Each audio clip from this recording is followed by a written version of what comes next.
4:17 in the afternoon on a Friday. I'm sitting in my car in the basement parking garage at Pinnacle Solutions. There's a cardboard box on the passenger seat. It smells like the copy room and feels like 21 years of my life, which, technically, it is. My hands are resting on the steering wheel.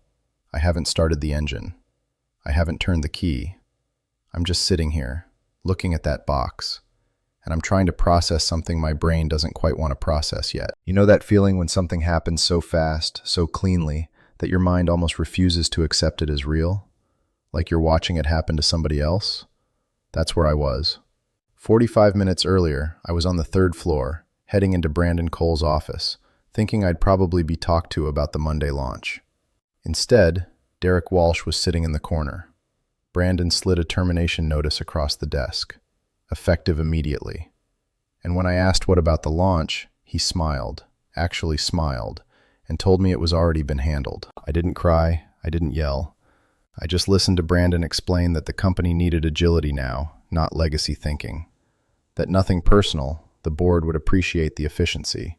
That 21 years was a long run, but times change.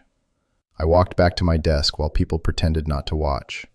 I packed the box. I walked to the elevator. And now I'm here in my car, staring at this cardboard box like it's evidence from a crime I didn't commit. But here's the thing that sits underneath this moment like bedrock. Brandon Cole fired me today thinking he was cutting dead weight. He had no idea what he actually let walk out of that building. I'm Michael Harrington. I'm 54 years old, and until about 45 minutes ago, I was the director of marketing at Pinnacle Solutions. That title undersells what that job was, but it was my job, and I loved most of it, and I was very good at it. Pinnacle is a B2B software company based here in Chicago. Private equity took a controlling stake 6 months ago, and everything changed. But that's getting ahead. Let me go back. Let me tell you how I got here. Sitting in a parking garage with a cardboard box, fired for not working weekends. I joined Pinnacle Solutions in 1993. I was 33 years old. The company was barely 5 years old itself, running about $18 million in annual revenue. We had what I generously call a marketing department. It was a woman named Sharon who did all the graphic design, and a part-time writer named Tom who came in 3 days a week. That was it. That was the entire marketing engine of an $18 million software company. The CEO, her name was Janet Morris, and she was brilliant, sat me down on my second day and told me, "Michael, we don't have a marketing budget. We have you. Build something." So I did. I started with the basics. I rebuilt the website from a brochure into something that actually functioned like a sales tool. I created a brand voice. We were enterprise software, so we were going to be professional, but we were going to be human too. Everyone else in the space was using corporate jargon like a security blanket. I decided we'd just talk like normal people who understood their problems. It sounds obvious now. It wasn't obvious in 1993. I hired another person, then 2 more. By year 3, I had a full marketing team. By year 8, Pinnacle was being written up in industry journals. By year 10, we'd crossed $100 million in revenue. And a lot of that was because we'd become the company that wasn't afraid to say what we actually meant. Over those 21 years, I built a marketing department from the ground up. I trained most of the people on that team. I oversaw the brand evolution through every major market shift. I handled client relationships, deep ones, real ones, with some of the biggest names in the business. There were 3 accounts specifically that I owned. They were called Greystone Capital, Lakewood Manufacturing, and Pacific Ridge Partners. Combined annual revenue from those 3 accounts alone, $47 million. That wasn't small. That was nearly a fifth of the company's revenue, and it existed because of relationships I'd built over 2 decades. I knew Marcus Webb from Greystone by his first name. I knew his daughter's name. I knew Janet Cho from Lakewood had just gone through a divorce and appreciated when I remembered to ask how she was doing.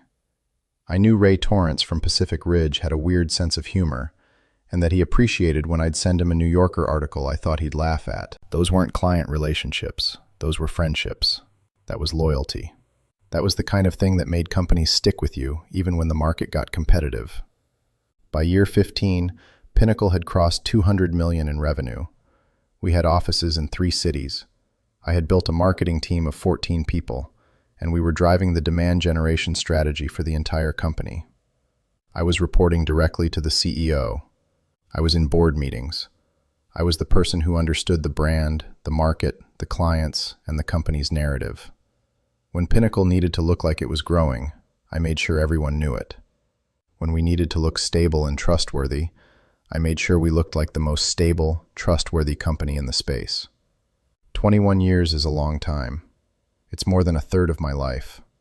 It's more than my entire professional identity up until that point. When I joined Pinnacle, my kids weren't born yet. My oldest, Tyler, is 22 now and just started grad school. My daughter Lily is 19, sophomore at Northwestern.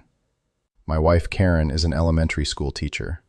She used to joke that I had 2 jobs, Pinnacle and our family. She wasn't really joking. We built a good life. We weren't rich, but we had security. We had health insurance. We had college funds that didn't require loans. We had the kind of life where I could afford to care about my aging mother on weekends, to drive out and see her, to help her with the transition to early-stage dementia care. That was the life. And then, 6 months ago, private equity arrived. Derek Walsh is the new CEO. He's 37.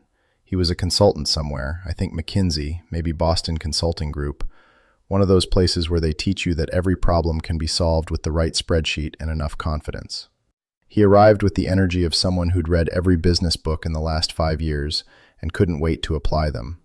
His first major decision, bring in a new chief marketing officer. This wasn't a promotion for me. This wasn't a conversation about expanding my role. This was a, we're hiring someone from the outside situation.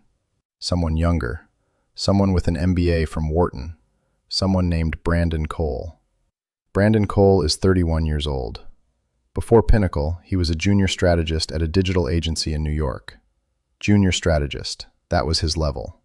His title was junior strategist, and that was the person they hired to run the entire marketing department that I had built over 2 decades. I was told that I could apply internally for the position if I wanted. That was the courtesy they extended. Apply internally, like I was any other candidate. I applied. I went into the interview. I talked about the brand. I talked about the clients. I talked about the strategy that had driven growth. I walked out feeling good about it. 3 weeks later, they gave the job to Brandon Cole. Nobody ever told me why. Derek just said, "We need fresh perspective." Brandon was just excited to have the job.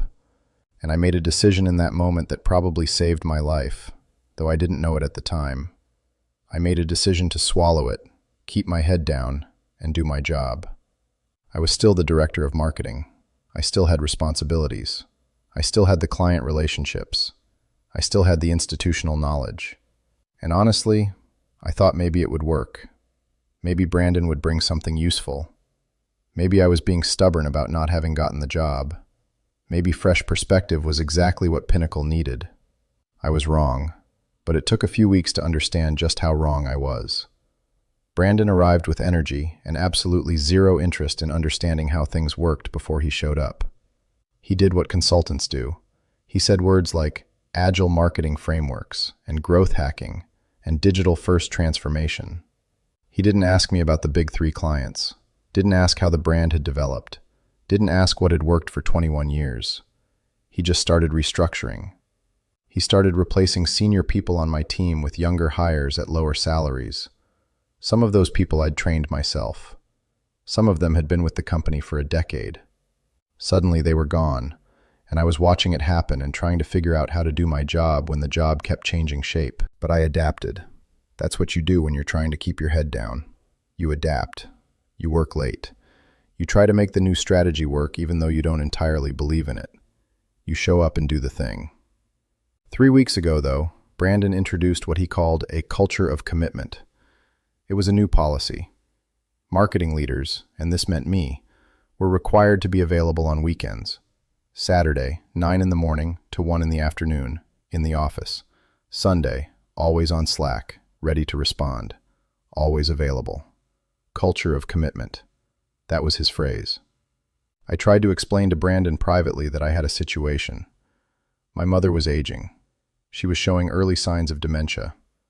I spent most weekend days out at her place, 40 minutes from the city, helping her with things, making sure she was okay, spending time with her while she still clearly knew who I was. I had done this for 4 years, and it was important to me. It was important to her. I explained this to Brandon. I did it respectfully. I asked if there was flexibility. Brandon told me that everyone has personal complications. He told me that leadership means sacrifice. He told me that if I couldn't commit, then maybe I wasn't the right fit for the new Pinnacle. So I didn't go on Saturdays. I worked my normal schedule, 50 to 60 hours a week, Monday through Friday. I did everything else that Brandon asked. I showed up. I participated in his meetings. I tried to make the new strategy work. But I didn't go on Saturdays, because my mother is my mother. And at 54 years old, I'm still making my own decisions about what commitment looks like. And I think Brandon started documenting it. I think he started building a case against me. I think that's what the last 3 weeks have been. Documentation. And then Derek probably said something like, if he's not team, we need to move on. And today, it became official. But here's what Brandon didn't know. And this is where the story actually gets interesting. This is where sitting in a car with a cardboard box starts to feel like the exact right place to be. 3 months ago, I got a call from a headhunter. She was representing Vertex Solutions, Pinnacle's biggest competitor in the B2B software space. They wanted me to be their CMO, Chief Marketing Officer, full title, full equity stake, 20-person team. The salary was $195,000. I was making $142,000 at Pinnacle. This was a real offer. They sent the paperwork. They wanted an answer within 2 weeks. I hesitated. 21 years of loyalty is a long time. You don't just throw that away because a new management structure doesn't appreciate you. But when Brandon got the job that I applied for, something shifted in me. And then the weekend policy showed up, and something shifted again. I started listening to the headhunter's pitch seriously. I started thinking about what it might feel like to build something new at a place that actually wanted me. The CEO of Vertex, James Reeves, called me personally. He said, "Michael, you built Pinnacle's marketing from the ground up. We want you to build ours. We have the resources. We have the vision. We just need the architect." He meant it. I could feel him meaning it. 2 weeks ago, I signed the offer letter. Vertex Solutions, Chief Marketing Officer. $75,000 more than I was making. Equity. A real team. A real chance. Start date. Monday. I hadn't told anyone. Not Karen, not my kids, not anyone at Pinnacle except in my head. I was planning to give professional notice this week. I was going to have conversations. I was going to make sure the transition was handled with respect, because that's who I am. That's how I've always done things. But Brandon just saved me the trouble. Brandon just handed me the keys to my own next chapter. I started the engine at about 4:20. I drove home. Karen was making dinner. I walked in and set the box down in my office, and I didn't say anything right away. I just stood there in the kitchen while she finished chopping vegetables. She looked at me and said, "What's happened?" And I told her. I told her everything. I told her about Vertex. I told her about the offer. I told her about what happened today. Karen is the kind of person who makes space for things to make sense before she reacts. She finished chopping the vegetables. She asked me to sit down. And then she said, "So you got fired so that you could accept a job that you were too loyal to take?" I said, "I guess that's one way to look at it." She said, "That's the only way to look at it." And then she hugged me. That night I called Tyler. He's at Northwestern, finishing up his first year of grad school, studying environmental policy. I told him what happened. He said, "Dad, are you okay?" I said, "Yeah, buddy. I think I'm actually better than okay." He said, "Then congratulations." And we talked about how the world changes faster than you expect it to, and how sometimes the things you think are disasters are actually opportunities in disguise. Lily texted me back a funny meme about corporations being dumb, which is her style, and which made me laugh. And Saturday morning, Karen made a big breakfast, and for the first time in 4 months, we all sat together on a Saturday morning, instead of me being stressed about the fact that I wasn't in the office. We had time. We had space. We had the kind of weekend I'd forgotten existed. Saturday evening, I got a text from Christine Park. She's the CEO of Spark Creative, the agency handling Pinnacle's big product launch that was scheduled for Monday. 6-month campaign, $1.2 million. I'd architected the whole thing. I'd been working on it for months. And Christine had heard through the grapevine that I'd been fired. She called me and she said, "Michael, I need to understand something. The master services agreement on this launch was authorized under your signature as marketing director. Our legal team is saying that without your presence and sign-off, we have a contractual ambiguity.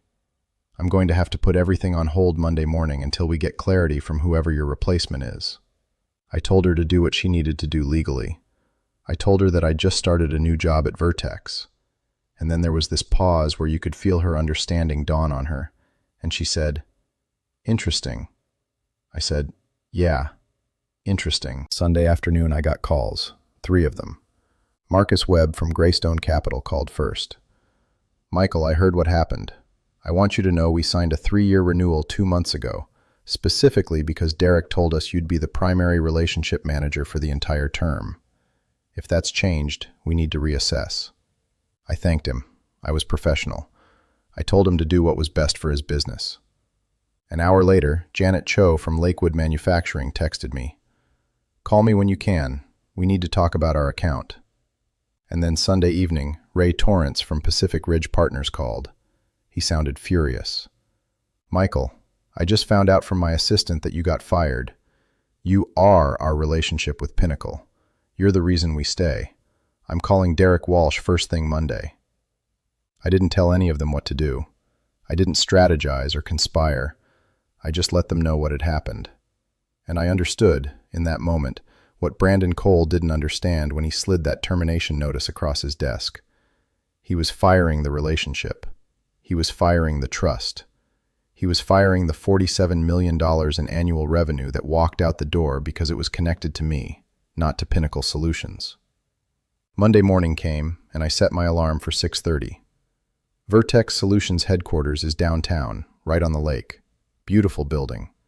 I drove there in my car, the one without a cardboard box on the passenger seat anymore, because I'd unpacked it and put those 21 years of memories in a filing box in my office at home. 7:30 a.m., I walked in. James Reeves met me personally.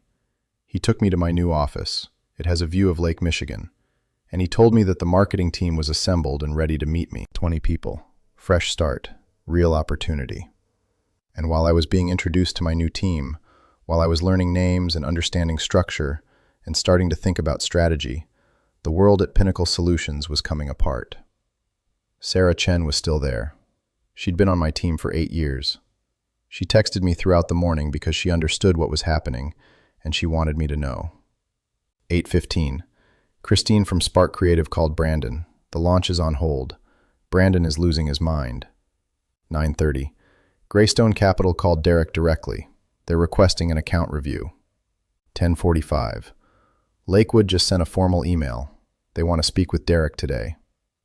11:20. Ray Torrance is in Derek's office. I can hear shouting through the walls. Noon. The Monday launch has been postponed indefinitely. Brandon told the team it's a strategic delay, but everyone knows. By lunchtime Monday, $47 million in client relationships were actively unstable. The $1.2 million campaign was frozen. And Brandon Cole was learning, in real time, that agility and frameworks and fresh perspective don't matter when you lose the clients. 12:30, my new office phone rang. It was Brandon. His voice was different, strained, trying to sound casual. He said, "Hey Michael, I know you're probably settling in somewhere, but we'd really appreciate any help with the transition. Just a few calls. Point us in the right direction with the clients. I know they trust you." I stepped into a conference room at Vertex. I looked at Lake Michigan for a second. Then I said, "I started my new position this morning, Brandon." There was silence. "Where?" he asked. "Vertex Solutions," I said. The silence was longer that time.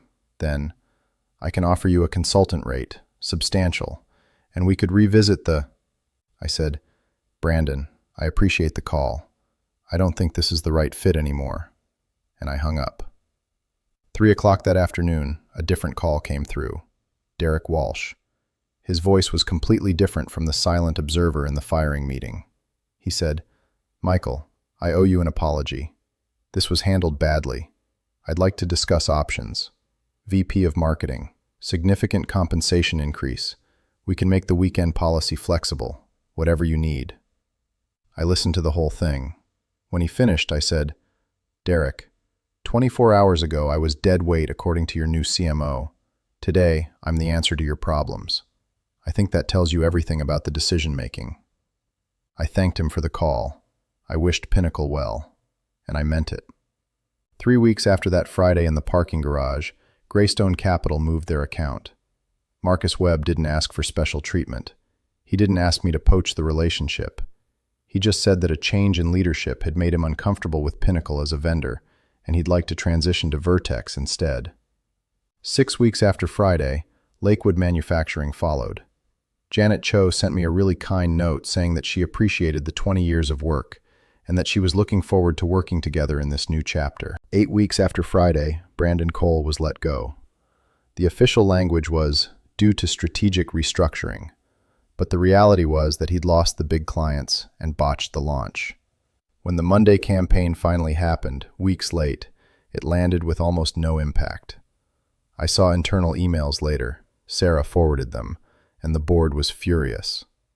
The momentum that should have been there was gone. 4 months after Friday, Derek Walsh called me one more time. He asked if I'd consider coming back in any capacity. He said the company needed someone who understood the original vision. I told him no, and I meant it. Not because I was being vindictive, but because I was finally building something real. Vertex had given me a team that was hungry. They were younger, but they were eager to learn. They listened. They asked questions. And they were starting to understand that agility without institutional knowledge is just chaos. 6 months after Friday, the Vertex marketing department won a national B2B marketing award. Best Digital Transformation Campaign of the Year. I was on the stage when they announced it. My new team was in the audience, cheering. James Reeves was beaming. And I thought about that cardboard box. I thought about sitting in my car at 4:17 on a Friday, thinking my life had just ended. The thing about being fired is that it forces you to answer a question you've probably been avoiding. Is this still the right place for me? For 21 years, I'd answered yes, even when the company was changing, even when new people arrived who didn't understand the foundation, even when I was asked to choose between my job and my mother. I kept saying yes, and then I couldn't say yes anymore, and so the company made the choice for me. Brandon Cole saw me as a line item, a cost to cut, dead weight that didn't understand the new world. What he didn't see was that I was the load-bearing wall. I was the thing holding up $47 million in client relationships. I was the reason that Greystone and Lakewood and Pacific Ridge knew that Pinnacle was trustworthy, because I'd been trustworthy for 21 years. I was the brand voice because I'd created it. I was the continuity because I was there through every cycle, every market shift, every change. This is the thing about the business world that people don't talk about enough. We're all obsessed with disruption and transformation and fresh talent. And sometimes that's right. Sometimes the new person brings something the old person can't see. But sometimes what looks like dead weight is actually the thing everything is built on. And you don't find out which until it's gone. Brandon's mistake wasn't firing me. It was thinking that it didn't matter. It was thinking that my relationships were interchangeable, that my knowledge was replaceable, that loyalty was a weakness instead of a foundation. He had no idea what he was actually holding in his hands when he slid that termination notice across the desk. I don't hate him. I don't hate Derek either. I'm grateful to them, actually. They forced me to take the leap I was too comfortable to take on my own. They forced me to answer the question I'd been avoiding. And they gave me the gift of understanding, finally, what my actual value was. Pinnacle Solutions still exists. They're still in business. But they're smaller now. The momentum is different. And somewhere in Chicago, there's a cardboard box in someone's office, probably Brandon's, filled with the pieces of a company that moved just a little too fast and didn't understand what it was moving. That could have been the end of my story. 21 years, fired, broken, looking back with regret. That's the narrative I was expecting when I sat down in that car on Friday. But it's not. Because sometimes the thing that feels like the worst moment is actually just the door closing so that a better one can open. And you don't know that until you walk through. If you've ever been dismissed by someone who had no idea what they were actually holding in their hands, if you've ever been overlooked by someone too focused on their own agenda to see yours, if you've ever felt the sting of not being valued in a place where you poured everything you had, I want you to know something. The best thing you can do is let them find out what you were worth. Don't fight for the seat.